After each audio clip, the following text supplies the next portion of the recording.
فی القرآن الحکیم ولو انہم اذ ظلموا انفسهم جاءوک فاستغفروا اللہ واستغفر لهم الرسول لوجدوا اللہ توابا رحیما صدق اللہ العظیم قال اللہ تبارک و تعالی فی شان حبیبہ ان اللہ وملائکتہ یصلون علی النبی یا ایھا الذین آمنوا صلوا علیہ وسلموا تسلیما۔ بارگاہ رسالت میں محبت کے ساتھ علیہ السلام کو پیش کریں۔ السلام علیکم یا سیدی یا رسول اللہ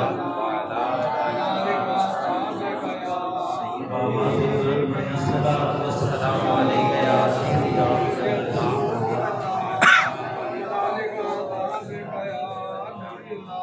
انتہائی قابل قدر قابل احترام سرزادہ والا شان سرزادہ سید عارف حسین شاہ صاحب گیلانی ممتازی لوحالی، جملہ سامعین محترم، اللہ تعالیٰ کا لاکھ لاکھ شکر ہے، کرم ہے، احسان ہے کہ اس نے ہمیں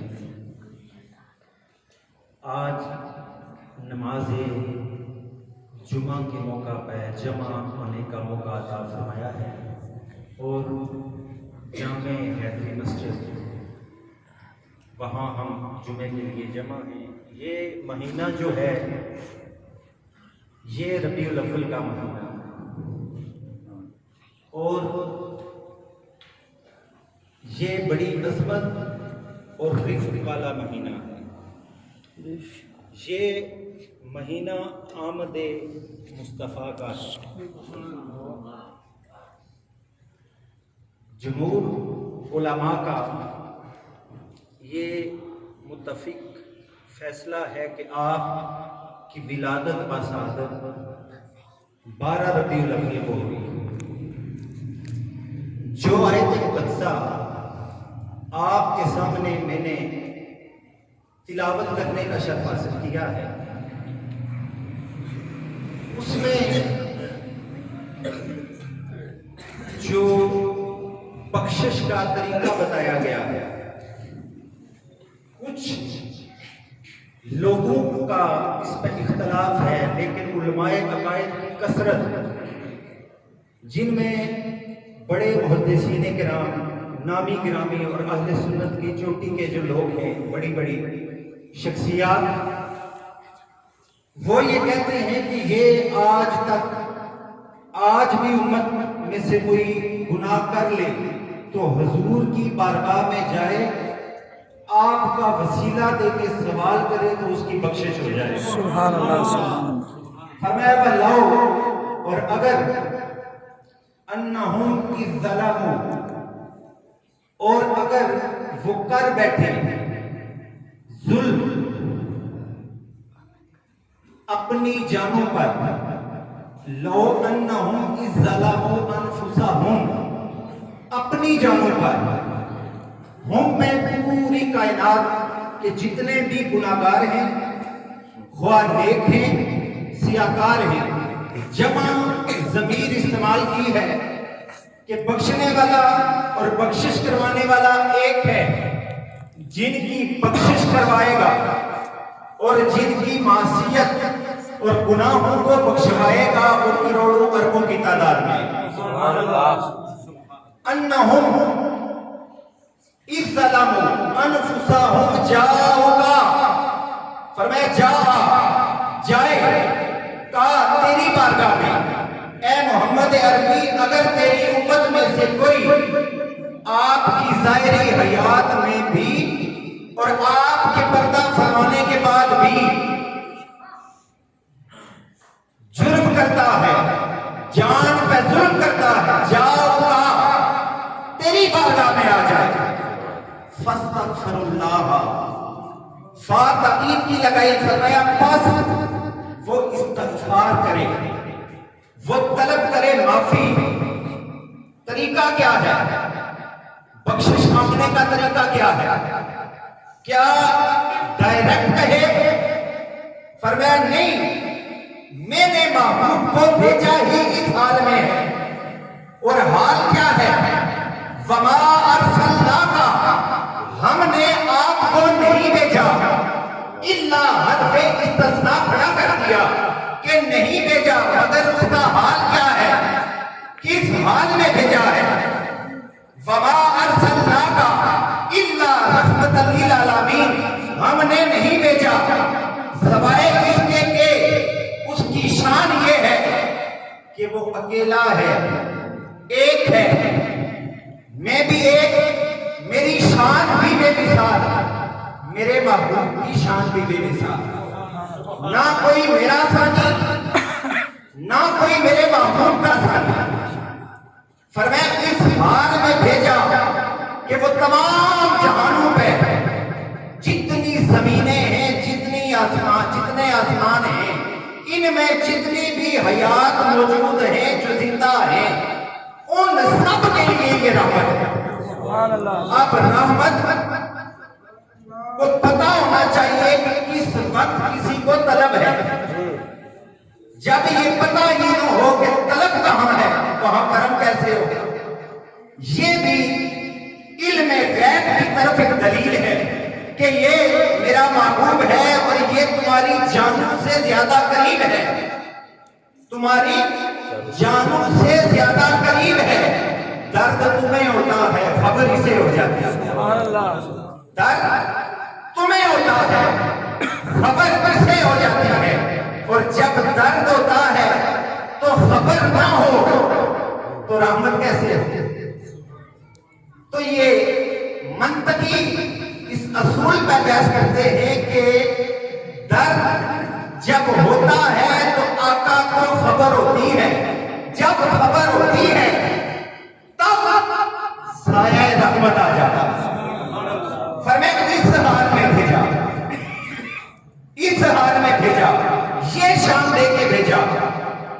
اِذ ظَلَمُوا أَنفُسَهُمْ جَاءُوكَ فَاسْتَغْفَرُوا اللَّهَ وَاسْتَغْفَرَ لَهُمُ الرَّسُولُ، فرمایا بخشش مانگنے کا وسیلہ یہ ہے کہ تیرا نام لے، وسیلہ تیرا لے، لَوَجَدُ اللَّهُ، لا یہاں تاکید کا ہے۔ فرمایا ہو ہی نہیں سکتا کہ نام تیرا لے، وسیلہ تیرا لے تو بخش نہ دیا جائے۔ لَوَجَدُ اللَّهَ تَوَّابًا رَحِيمًا۔ لوگ کہتے ہیں کہ قبر میں عذاب ہے، اندھیرا ہے۔ میں آپ کو بڑا مشہور واقعہ اور اس سے استدلال بھی کروں گا کہ عقیدہ آل حق ہے کیا۔ جب آقا طائف میں گئے تو وہاں کے لوگوں نے آپ پہ پتھر برسائے، وہاں کے لوگوں نے آپ پہ پتھر برسائے۔ اس سے بڑا گناہ نہ کبھی ہوا ہے نہ کبھی ہوگا۔ یہ کبائر سے بھی کوئی جتنا مرضی گناہگار ہو جائے، اس پائے کا، اس لیول کا گناہگار نہیں ہو سکتا۔ یہ سب سے بڑا گناہ ہے۔ لیکن یہاں طریقہ کیا ہے؟ اب اللہ کو چاہیے تھا کہ ڈائریکٹ کر دیتا، پر میں نہیں، میں نے آپ کو اس حال میں بھیجا ہے کہ آپ رحمت ہیں۔ جبریل کو بھیجا کہ جاؤ میرے محبوب کی بارگاہ میں پوچھو، اجازت دو کہ اگر آپ کہیں تو یہ جو پہاڑ ہے یہ ان پہ گرا دیں۔ اب توجہ، یہاں نقطہ کیا ہے؟ آپ اجازت دیں تو ڈائریکٹ نہیں کہا، آپ اجازت دیں تو اگر اتنے بڑے گناہ پہ بھی رضائے مصطفیٰ چاہتا ہے، کیونکہ اس کا وعدہ ہے وَلَسَوْفَ يُؤْتِيكَ رَبُّكَ فَتَرْضَىٰ۔ فرمایا محبوب ان قریب آپ کو آپ کا رب اتنا عطا کرے گا آپ راضی ہو جائیں۔ سوفا جب بھی مضارع پہ آئے تو وہ اجلت کا معنی دیتا ہے، اور سوفا پہ جب لام لگ جائے تو وہ ڈبل تاکید ہو جاتی ہے۔ فرمایا تاکید در تاکید، اے محبوب آپ کو آپ کا رب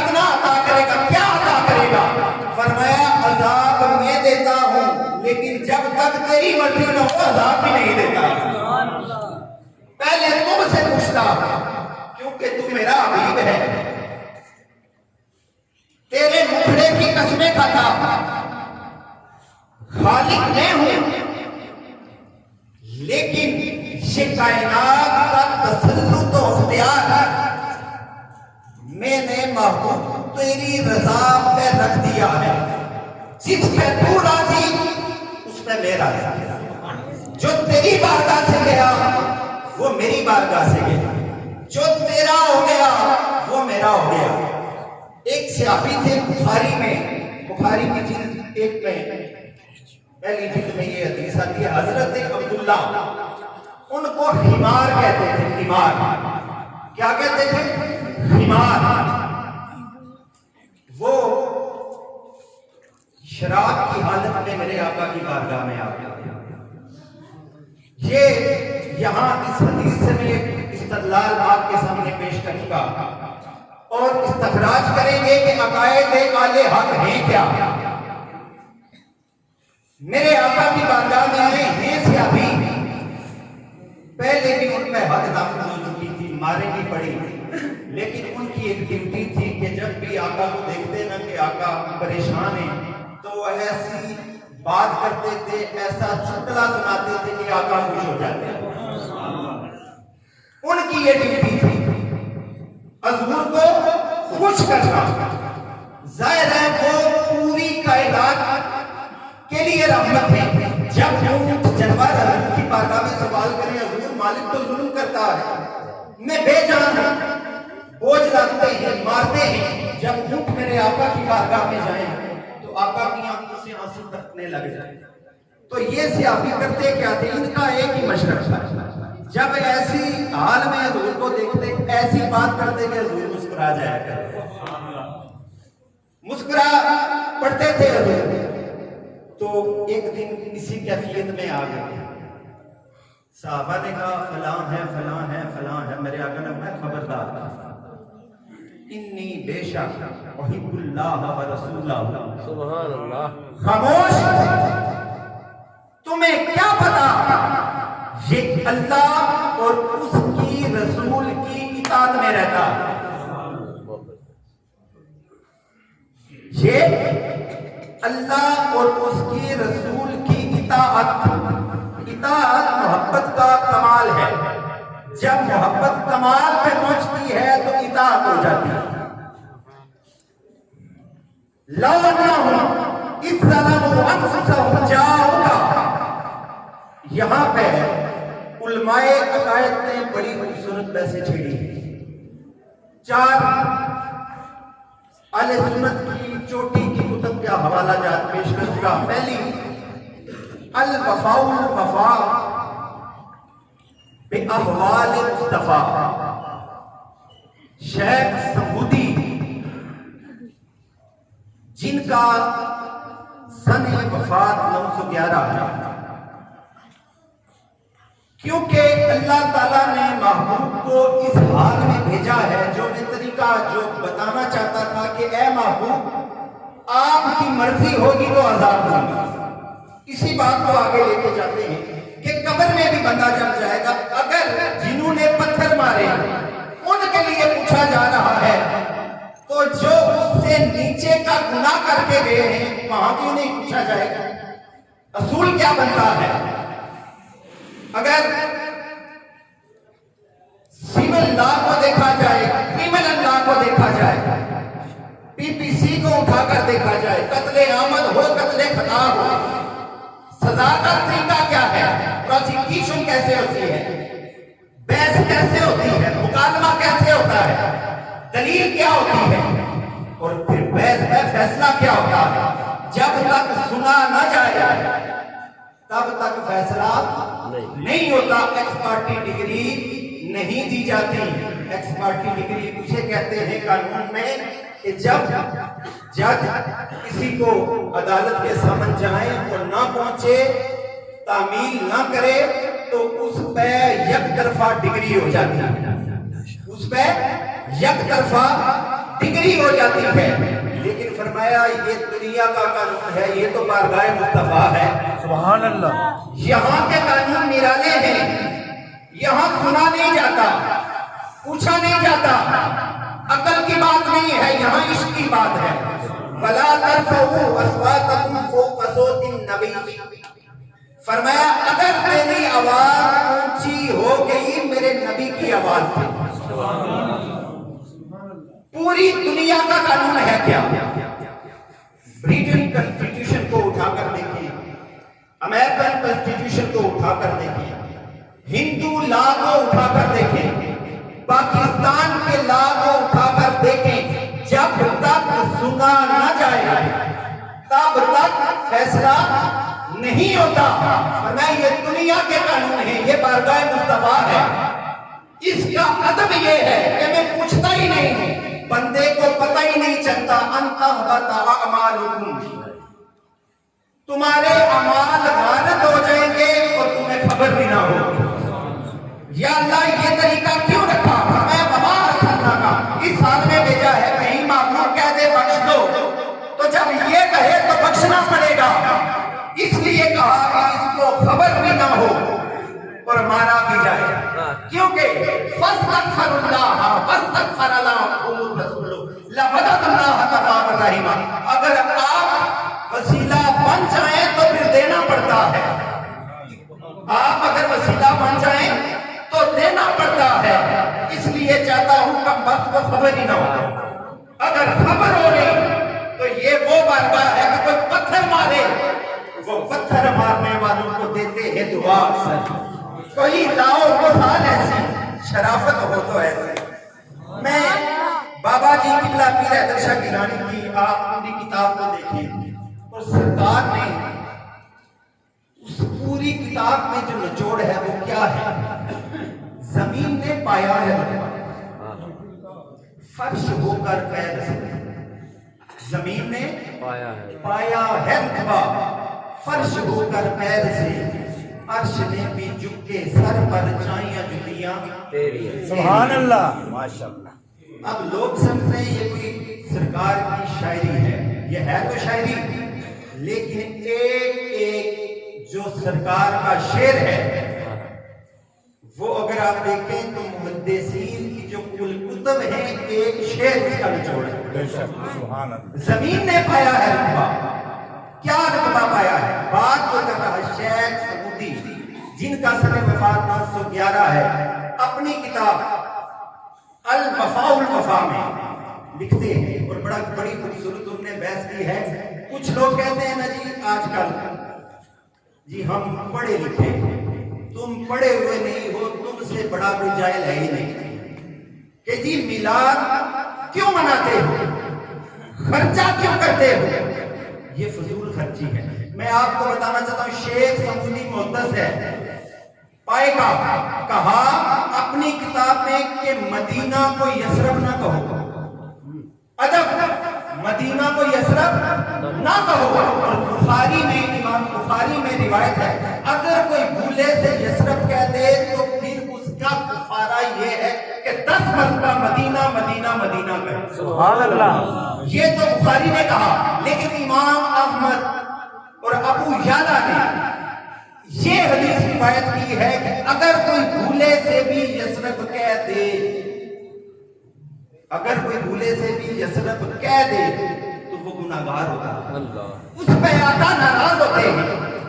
اور مباح کام، شیخ سمودی فرماتے ہیں مباح کام جس کے کرنے نہ کرنے، اگر کریں تو ٹھیک، نہ کریں کچھ بھی نہیں. فرمایا اگر اس درجے کا کوئی کام آقا کی بارگاہ کے متعلق ہو، تعلق آقا سے، تو فرمایا وہاں مباح کام جو آقا کو تکلیف دیتا وہ بندہ نہیں کر سکتا، کرے تو اللہ بھی ناراض، حضور بھی ناراض. مثال کیا دی؟ مثال یہ دی کہ حضرت علی بن طالب رضی اللہ تعالی عنہ نے جب دوسری شادی کا فیصلہ کیا تو میرے آقا کو یہ بات ناگوار گزری. فرمایا الفاطمہ تو بدا تو منی، علی فاطمہ میرے جگر کا ٹکڑا ہے، فاطمہ میرے جگر کا ٹکڑا ہے. اور یہاں میں ایک بات عقائد کے اعتبار سے آپ کو بتانا چاہتا ہوں، حدیث سے یہ ہے، سنیں کہ آقا نے فرمایا اکثرت فاطمہ فرجہا، میری اس بیٹی نے پاک دامنی کا وہ مقام حاصل کیا ہے، سبحان اللہ، وہ اکثرت فاطمہ فرجہا، اس نے وہ پاک دامنی کا معیار رکھا ہے، اللہ نے اس کی ساری اولاد کو دوزخ کی آگ ان پہ حرام کر سبحان اللہ، نعرہ تکبیر، اللہ اکبر، نعرہ رسالت، یا رسول اللہ، نعرہ حیدری، یا علی، شان اہل بیت، زندہ باد۔ فرمایا فاطمہ تو بتا تو منی، کون فاطمہ؟ جن کے لیے سیدہ عائشہ فرماتی ہیں کہ میں نے آپ سے افضل کسی کو دیکھا ہی نہیں، سبحان اللہ، میں نے آپ سے افضل حضور کے بعد کسی کو نہ دیکھا۔ جب اب شادیاں چار جائز ہیں، چار جائز ہیں، لیکن فرمایا وہ مباح کام جو میرے محبوب کو تکلیف دے، میرے آقا نے فرمایا جس نے فاطمہ کو تکلیف دی اس نے مجھے دی، جس نے اسے راضی کیا اس نے مجھے راضی کیا، جس نے مجھے تکلیف دی اس نے خدا کو تکلیف دی۔ اب حضرت علی کو آقا نے فرمایا نہیں، ابن جوزی یہ بھی بڑی خوبصورت شخصیت ہیں، بڑی شخصیت ہیں، اور سبل الہدا کتاب الرشاد امام صالح الشامی کی کتاب ہے، وہ اس میں یہ کہتے ہیں کہ جو مٹی آقا کے جسم اطہر سے لگ گئی، جو مٹی آقا کے جسم اطہر سے لگ گئی وہ پوری کائنات سے افضل ہے، سبحان اللہ، بے شک۔ اور ابن جوزی نے یہ روایت لکھتے ہوئے یہ کہا ہے، ابن جوزی نے یہ روایت لکھتے ہوئے یہ کہا ہے کہ امام مالک جو حدیث کی آپ دیکھا موطا امام مالک فرماتے ہیں امام مالک کا یہ عقیدہ تھا کہ مدینہ کعبہ سے افضل ہے، مدینہ کعبہ سے افضل ہے، اور اس بحث میں ابو الحسن اشعری کی مقالۃ الاسلامیین کو اٹھا کر دیکھ لیں، اور پھر یہاں پہ جس شخصیت کا حوالہ پیش کرنا چاہتا ہوں، حضرت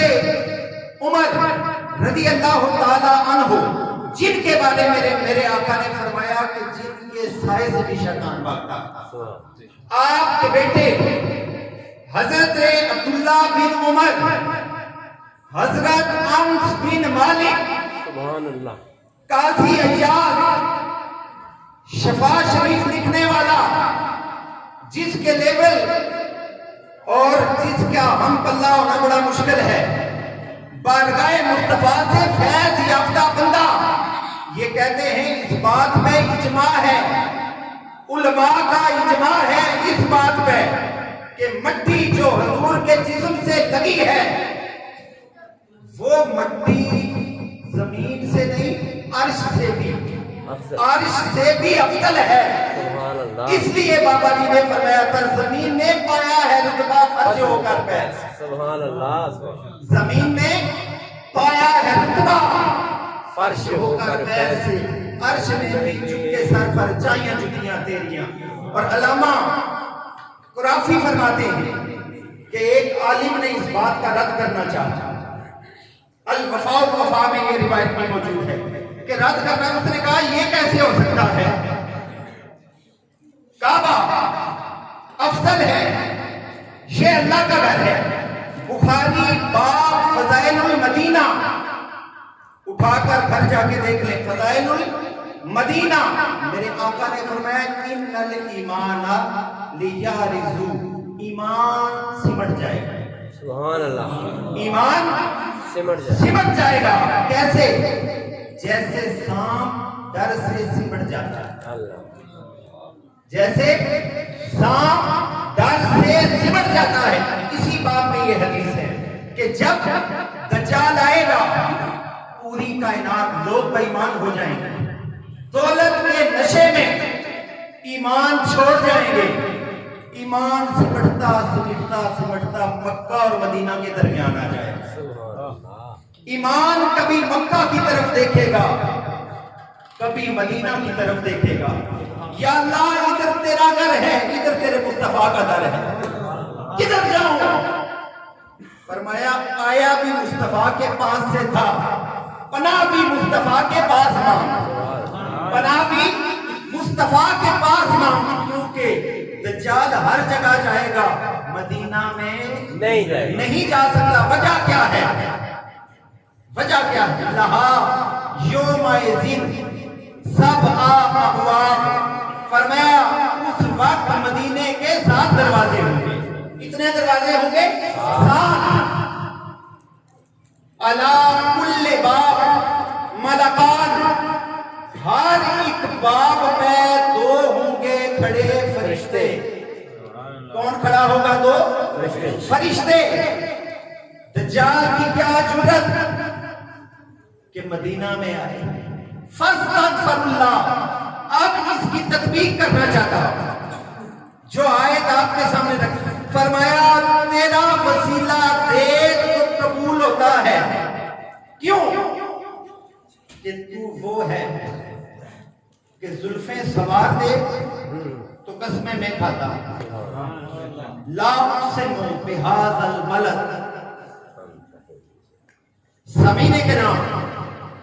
میرے آقا نے مدینہ کے لیے دعا فرمائی ہے، میرے آقا نے فرمایا جو گھر سے چلا اس کی نیت یہ ہو کہ میں مسجد نبوی میں نماز پڑھوں، فرمایا میں اسے حج کا ثواب، سبحان اللہ، حج کا ثواب دیتا ہوں۔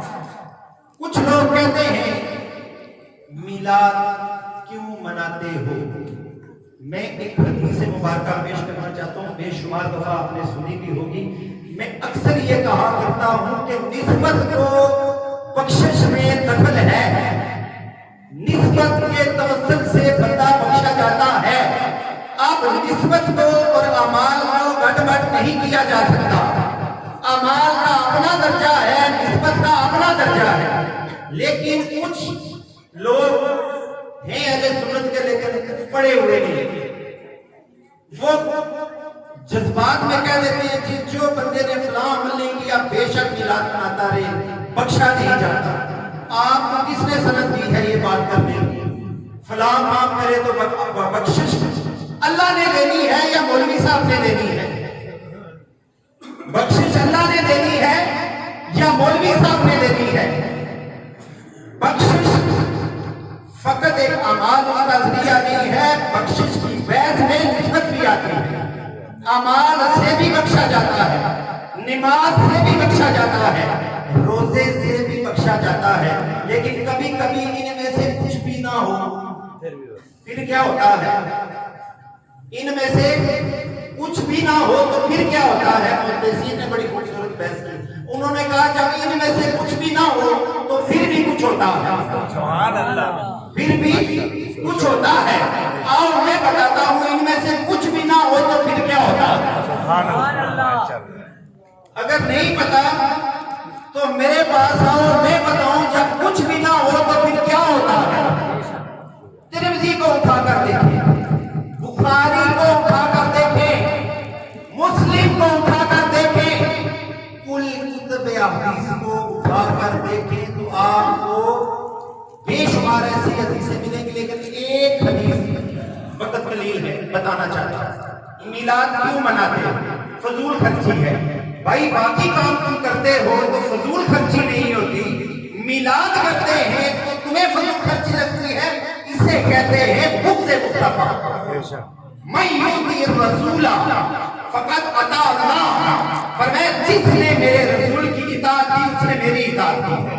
کیونکہ حافظ ابن عطا فرماتے ہیں جعلت کا ذکر فی الذکر فمن ذکر کا ذکرنی، تیرا ذکر میرا ذکر ہے، میرا ذکر تیرا ذکر ہے۔ محیط میں کسی کو دخل کیا ہے؟ محبوب محیط کی بات ہے، میرے آقا کی بارگاہ ہے۔ لاسٹ حدیث عقائد میں اس کو بڑا دخل ہے۔ حدیث بے شمار دفعہ ہم نے سنی ہے، لیکن دیکھنا اس سے نکالتا کیا؟ میرے آقا نے فرمایا، میرے آقا بیٹھے ہیں، صحابی آئے، عرض کی متا سا، آقا قیامت کب آئے گی؟ میرے آقا نے فرمایا قیامت کا سوال کرنے والے یہ تو بتا پلے کیا ہے، پلے کیا ہے؟ قیامت کا پوچھ رہا ہے کیا؟ بتا تیرے پاس ہے کیا جو قیامت کا سوال کر رہا ہے؟ عزیزی سونے عمر کے آخری حصے میں ایمان لایا، ولا کثرت الصوم ولا کثرت الصلاۃ، نہ تو کثرت سے روزے ہیں نہ کثرت سے نماز ہے۔ سبحان اللہ۔ رونے لگے میرے آقا نے کہا اس سے ابھی کچھ بھی نہیں ہے، کہنے لگے حضور کچھ بھی بندے نہیں ہے۔ حضور نے فرمایا کچھ تو ہوگا، کچھ تو ہوگا۔ اب میں آپ کو بتانا چاہتا ہوں وہ کیا ہے کہ کچھ بھی نہ ہو تو پھر بھی کچھ ہوتا ہے۔ وہ سن لیں آپ، جس کو یہ لگتا ہے کہ میلاد منانا فضول خرچی ہے، وہ انتہائی پرلے درجے کا جاہل ہے، انتہائی پرلے درجے کا جاہل ہے اور دین سے بے خبر ہے، اور اللہ کی ناراضگی کا یہ بے ادبی ہے، اور بے ادبی وجہ کفر بنتی ہے۔ علماء نے بتایا کہ حضور کے نالین کے متعلق آپ ہلکا جملہ نہیں بول سکتے، اگر بولیں تو کفر ہوگا۔ تو میلاد پر زبان اٹھاتے ہوئے شرم نہیں آتی؟ میرے آقا نے فرمایا کیا کیا ہے؟ کچھ نہیں ہے تو پوچھتا کیوں ہے؟ عرض کی اور کچھ نہیں ہے، ایک چیز ہے، فرمایا وہی لے آ۔ کیا ہے؟ انی بے شک محب اللہ، میں اللہ سے محبت کرتا ہوں، وہ رسول اللہ، اور آپ جو اس کے رسول ہیں ان سے محبت کرتا ہوں۔ فرمایا پھر روتا کیوں ہے؟ یہ کافی ہے، یہ کافی ہے، کیونکہ میری محبت کو بخشش میں دخل ہے، میری محبت کو بخشش میں دخل ہے۔ المرء مع من احب، جو جس کی محبت میں مرے گا قیامت کے دن اسی کے درجے میں، یہ بات کی قسم، درجے میں اسی کے ساتھ اٹھایا جائے، سبحان اللہ، اس کے ساتھ اٹھایا۔ اس لیے میلاد مناتے ہیں کیونکہ بخاری میں ہے کہ ذرہ برابر ریاکاری بھی شرک ہے۔ تو اعمال پہ تو یقین نہیں کرتے ہیں، لیکن عشق میں یقین ہے کہ خود کو کچھ نہیں ہے، جس کے نہ لگے ہیں وہ کچھ بھی نہیں ہوگا تو کہیں گے اور کچھ نہیں ہے، فقط تیرا نام لینے والا کا کہے گا یہی کافی ہے، یہی کافی ہے۔ اللہ تعالیٰ سے دعا ہے، وقت ہو چکا ہے، ورنہ بڑی خوبصورت محفل چل رہی تھی، اور میں فقط یہ جو میں نے ساری گفتگو کی ہے یاد رکھیں، اعمال میں حب رسول اور عشق رسول کو وہ درجہ ہے جو کسی اور عمل کو نہیں ہے، جو کسی اور عمل کو نہیں ہے۔ قرآن شریف کے پار جو جلد لگی ہے اس جلد کی عزت کیوں ہے؟ کیونکہ وہ جڑی ہے قرآن مجید سے، اور یہ میں نہیں کہتا، اس پہ ابن جوزی نے، شیخ سمودی نے سبل الہدی والرشاد میں اس میں بحث ہوئی ہے کہ جس جلد کو قرآن سے نسبت ہو جائے وہی جلد دوسری کتاب پہ لگائیں تو بات بنے گی نہیں۔ عزت کثرت اعمال کی وجہ سے ان کو نہیں ملی ہے، یہ تفضیل جو ملی ہے کثرت نسبت کی وجہ سے ملی ہے۔ تو کثرت نسبت کو وجہ تفضل حاصل ہے، تفضیل وجہ نسبت سے ہوتی ہے۔ جیسے قرآن کی جلد کو قرآن سے نسبت ہے، وجہ تفضل قرآن کا عمل نہیں ہے، کیونکہ قرآن تو عمل کر سکتا ہی نہیں۔ وہ کہتے ہیں کہ یہ تو عمل نہیں کرتا، لیکن وجہ تفضل ہے کیا؟ کہتے ہیں وجہ تفضل یہ ہے کہ جڑا محبوب سے ہے. ایسے جڑ جاؤ تم تو جب جڑ جاؤ گے تو بیڑا پار ہو بارہ جائے روپیے گا. نہ بننے والے جناب.